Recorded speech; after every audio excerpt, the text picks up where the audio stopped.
Hello dear students, last video में हमने page number 17 पे सुनीता विलियम्स का चैप्टर था, उसको वहाँ पे हमने विराम दिया था, जिसके अंदर सुनीता विलियम्स को कल्पना चावला से मोटिवेशन मिला था, उनसे बहुत कुछ प्रेरणाएं मिली थी और दोनों में कुछ कुछ समानताएं भी थी और कुछ विषमताएं भी थी। तो ये सब चीज़ों को मिला के भी सुनीता ने यह कहा था कि उनको कल्पना चावला से बहुत कुछ सीखने मिला था। अब देखते हैं आगे, पेज नंबर 18। जून 1998 में सुनीता को नासा के लिए चयनित किया गया। चयनित करना यानी कि उसके लिए उसको सिलेक्ट करना, हाँ, या उसको पसंद करना। अगस्त 1998 में उन्होंने नासा में प्रशिक्षण प्रारंभ किया। अब प्रशिक्षण यानी कि तालीम, यानी कि उसकी जो ट्रेनिंग होती है वह उन्होंने 1998 में चालू की। प्रशिक्षण के बाद सुनीता खुद अंतरिक्ष यात्रा के लिए तैयार हो गई और इतनी सारी तालीम लेने के बाद वो अंतरिक्ष की यात्रा करने के लिए संपूर्णतः तैयार हो गई थी। बताती है कि अंतरिक्ष स्पेस सेंटर में या स्टेशन में जिंदगी आसान नहीं है, और सुनीता यह भी कहती है कि स्पेस स्टेशन है, वहाँ पे जीना कोई आसान बात नहीं है, बहुत सारी मुश्किलें होती हैं। खाने से लेकर नहाने तक यहाँ सब कुछ कठिन है, क्योंकि स्पेस में जब जाते हैं तब वहाँ का वातावरण हमारे पृथ्वी जैसा नहीं होता है, तो बहुत सारी दिक्कतें आती हैं और खाने से लेके नहाने से लेके बहुत सारी चीज़ें करना बहुत ज़्यादा कठिन हो जाता है। लौटने में मुश्किल होती है, आरंभ में चलने फिरने में भी दिक्कत होती है, हड्डियां कमज़ोर हो जाती है, दिमाग तैयार होने में समय लगता है।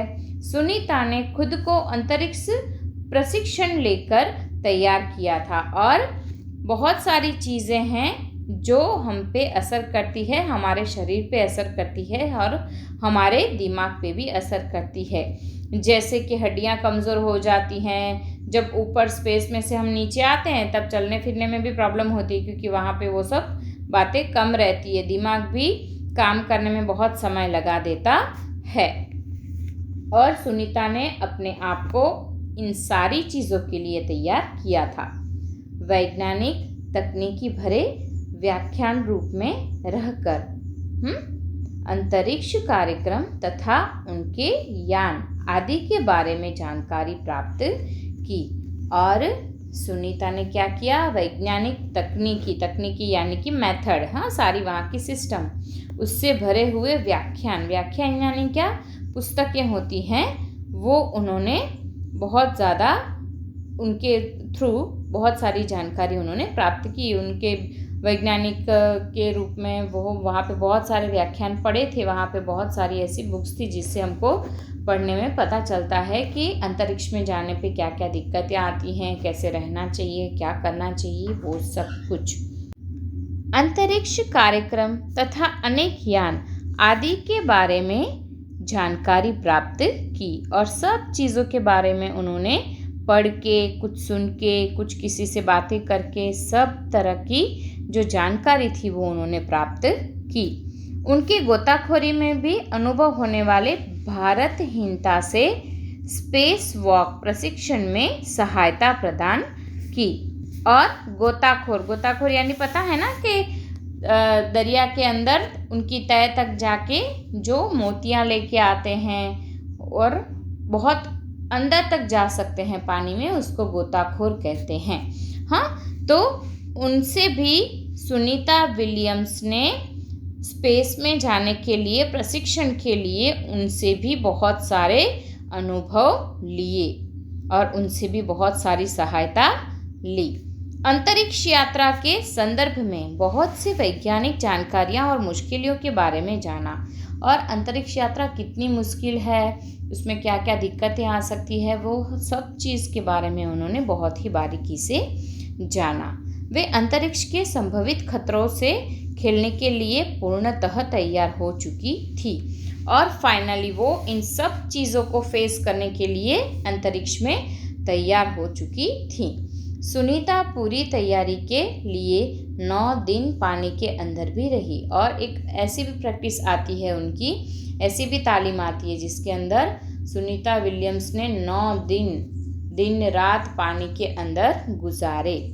प्रशिक्षण खत्म होने में करीब 8 साल लगे और इन सब तालीम स्पेस यात्रा करने के लिए, वहाँ पे जाने के लिए उन्होंने कितने साल की प्रैक्टिस की, कितनी तालीम ली? 8 साल की प्रैक्टिस और तालीम लेने के बाद वो वहाँ पे जाने के लिए तैयार हुई।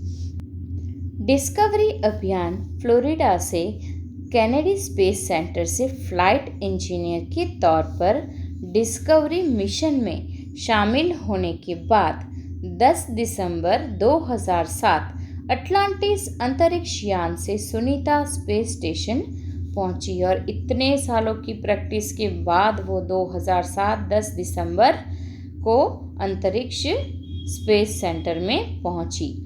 17 दिसंबर को अंतरिक्ष में चहलकदमी की और अंतरिक्ष में 17 दिसंबर को उन्होंने चहलकदमी की, यानी कि वहाँ पे उन्होंने पाँव रखा और उसकी यात्रा की शुरुआत की। पृथ्वी से 360 किलोमीटर की दूरी पर कक्षा में स्थित अंतर्राष्ट्रीय अंतरिक्ष स्टेशन की प्रति घंटे गति थी 27,744 किलोमीटर थी और पृथ्वी से 360 किलोमीटर की दूरी पर यानी कि पृथ्वी से 360 किलोमीटर की दूरी पर कक्षा में स्थित अंतर्राष्ट्रीय अंतरिक्ष स्टेशन वो यहाँ से कितने दूर था? 360 किलोमीटर की दूरी की कक्षा में स्थित था और उसकी स्पीड थी वो प्रति घंटे 27,744 किलोमीटर की स्पीड से वो चल रहा था। यह अड्डा प्रतिदिन पृथ्वी के 15.7 चक्कर लगाता था, अर्थात सुनीता ने पृथ्वी के 2,967 चक्कर अपने अंतरिक्ष प्रवास में लगाए थे। और ये जो उनका स्पेस जो सेंटर था वहाँ पे अंतरिक्ष का जो था उसके कितने चक्कर लगाए उन्होंने? 15.7 और उनकी स्पीड क्या थी? 27,744, यानी उनका रॉकेट उतनी स्पीड से वहाँ पे पृथ्वी के चक्कर काट रहा था और उन्होंने कम से कम पृथ्वी के 2,967 चक्कर अंतरिक्ष में पृथ्वी के लगाए थे। इस अभियान में सुनीता ने 29 घंटे 17 मिनट तक स्पेस वॉक करके अंतरिक्ष में रिकॉर्ड बनाया और स्पेस में वॉक भी की उन्होंने वहाँ पे जाके, जिसके अंदर 29 घंटे 29 आवर्स और 17 मिनट उतना वहाँ पे उन्होंने स्पेस वॉक भी किया और अपना रिकॉर्ड बनाया। इससे पहले अप्रैल माह में 4 घंटे 24 मिनट में मैराथन जीतने वाली पहली अंतरिक्ष यात्री बन चुकी है और इससे पहले भी उन्होंने यह काम किया था, लेकिन उसके अंदर मैराथन थी जिसमें उन्होंने 4 घंटे और 24 मिनट का रिकॉर्ड बनाया था। अंतरिक्ष के बोस्टन मैराथन में 4.5 घंटे में 42 किलोमीटर का सफ़र काटने वाली प्रथम अंतरिक्ष यात्री हुई। सुनीता ने अंतरिक्ष में 118 दिन और 4 घंटे के शैनॉन ल्यूसी का रिकॉर्ड भी तोड़ा और इससे पहले एक मेल था उसका रिकॉर्ड भी उन्होंने तोड़ा। सुनीता विलियम्स का 6 महीने तक रहने का अनुभव है कि वहाँ व्यायाम करना बहुत आवश्यक है ताकि मांसपेशियाँ और हड्डियाँ हैं उनकी शक्ति बनाए रखी जा सके, शरीर को लचीला बनाए रखा जाए, जैसा कि साइकिल चलाना, दौड़ना, हवा में तैरना आदि। वहाँ पे ये सारी एक्सरसाइज करना बहुत ज़रूरी है, नहीं तो हमारा शरीर वहाँ पे वातावरण के अकॉर्डिंग अकड़ जाता है। अंतरिक्ष यात्रा में सोना मुश्किल, रोज़ डिब्बाबंद भोजन, भारहीनता, शरीर के लचीलेपन, तीव्र गति से खत्म होना, मांसपेशियां और हड्डियों को तेज क्षति से जैसे समस्याएं होती थी और वहाँ पे ऊपर स्पेस में रहने से बहुत सारी जो फिज़िकली प्रॉब्लम्स थी वो भी होती थी, जैसे कि नींद नहीं आती थी, फिर वो बंद डब्बे में ही पूरा रॉकेट के अंदर रहना पड़ता था, तो वो भी अच्छा नहीं लगता था अंदर बैठ के खाना खाना। फिर भारहीनता, यानी कि वहाँ पे बिल्कुल लाइट हवा थी, एकदम जैसे हवा में तैर रहे हो, जैसे भारी नहीं है, तो उसको भारहीनता बोलते हैं। और शरीर के लचीलेपन, यानी कि हमारी बॉडी का जो बिल्कुल लचीलापन है, जो फ्लेक्सिबिलिटी है, वो कम हो जाती है। और मांसपेशियाँ और हमारी हड्डियाँ हैं उसमें भी क्षति होती है। सुनीता ने अंतर्राष्ट्रीय अंतरिक्ष केंद्र में 6 महीने प्रवास के दौरान कई महत्वपूर्ण कार्य किए, जैसे human life science, physical science, पृथ्वी का निरीक्षण, शिक्षा और टेक्नोलॉजी डेमोन्स्ट्रेशन जैसे विषयों पर भी काम किया। इसके अलावा सुनीता ने इस दौरान जमा किए गए ब्लड सैंपल्स, न्यूट्रिशंस संबंधित अनुसंधान कर रहे वैज्ञानिकों तक पहुंचाया, और वहां पे रह कर भी उन्होंने बहुत सारी चीज़ों का परीक्षण भी किया। और ब्लड सैंपल हैं, फिर न्यूट्रिशंस हैं, उन सारे के सैंपल भी भेज के वो देख रही थी कि पृथ्वी पर रहने पर और हमारी शरीर की स्थिति कैसी है, और वहाँ स्पेस में रहने पर हमारी ये जो शरीर है उसकी स्थिति कैसी रह सकती है। सुनीता ने कहा, यहाँ पर सबसे बड़ी बात मुझे यह लगती है कि हमारी पृथ्वी कितनी शानदार है, क्योंकि जब हम पूरे पृथ्वी से बाहर निकल के दूसरी जगह चले जाते हैं और वहाँ से जब हमारी पूरी पृथ्वी देखते हैं तो वह बहुत ही ज़्यादा खूबसूरत लगती है, ऐसा सुनीता कहती है। दुनिया को अलग नज़रिए से देखने का मौका और यह अंतर्दृष्टि मिलती है कि अपने ग्रह को कैसे आने वाली पीढ़ियों के लिए बचाएं। और जो हम डे बाय डे हमारी पृथ्वी को ख़राब किए जा रहे हैं, तो सुनीता यह कह रही है कि उनको देखने से पता चलता है कि हमारी आने वाली पीढ़ी के लिए हमारी ये जो पृथ्वी है उसको किस तरह से बचाया जाए। अंतरिक्ष मिलजुल कर काम करने की बढ़िया जगह है, और यहाँ आकर ऐसा लगता है कि हम पृथ्वी पर क्यों विवादों में उलझते रहते हैं, और यहाँ पे आके ऐसा लगता है कि यहाँ पे कितनी शांति है। तो इतनी सुंदर अगर पृथ्वी है हमारी, तो हम क्यों ये विवादों के अंदर उलझे हुए हैं। नई दिल्ली के अमरीकी सेंटर में अंतरिक्ष यान जब भारत पर से गुजरा, तब वीडियो कॉन्फ्रेंसिंग के दौरान सवाल के जवाब देती सुनीता ने कहा कि यहाँ से विश्व सीमाओं में बटा नज़र नहीं आता है भारत। यहाँ हमारी जो पृथ्वी है वो यहाँ पे पूरा विश्व है, वो हमें किसी भी बॉर्डर से अलग किया हुआ नहीं नज़र आता है। वैसे देखा जाए तो बहुत सारे पार्ट हो गए हैं अभी हमारे पृथ्वी पर। यहाँ से सिर्फ दिखता है कि हमारा सुंदर ग्रह, सुंदर ग्रामीण इलाके, सुंदर पहाड़, आसमानी रंग के सुंदर महासागर, हरे मैदान और अनेक रंगों में जमीन दिखाई दे रही थी। यह दृश्य बहुत मनोहर था, और यहाँ पे ऊपर से अंतरिक्ष से पृथ्वी सिर्फ खूबसूरत और खूबसूरत ही दिखाई दे रही थी। वहाँ से कोई भी बॉर्डर या कोई भी बांटा हुआ देश या कुछ भी ऐसा दिखाई दे रहा नहीं था। मनोहर यानी बहुत ही मन को हर लेने वाला मनोहर।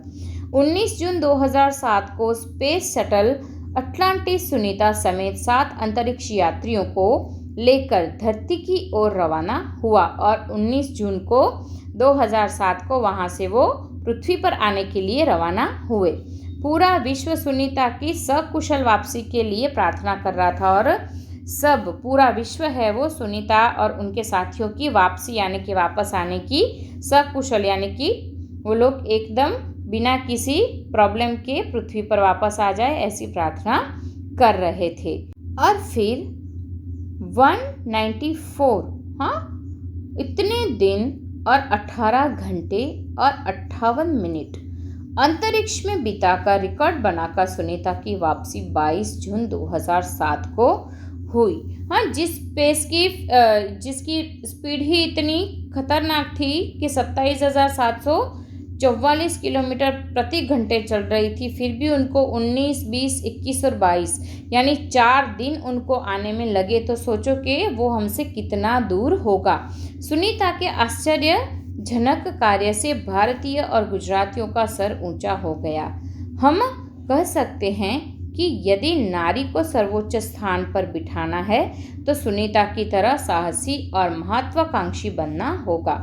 और सब सुनीता विलियम्स को इतना सराहते हैं और उनका उदाहरण देते हैं कि अगर किसी भी महिला को हमको सर्वोच्च स्थान पर बिठाना है तो सुनीता की तरह ही उनको महत्वाकांक्षी बनाना होगा। और ऐसे ही सुनीता की तरह बहुत सारी लड़कियां और महिलाएं भी ऐसा काम कर सकती हैं।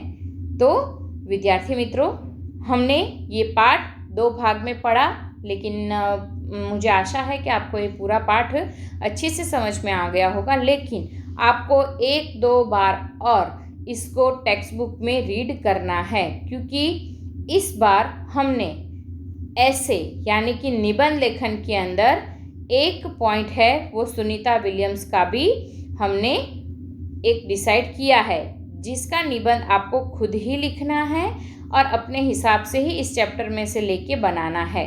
तो यह काम है वो आपको खुद करना होगा।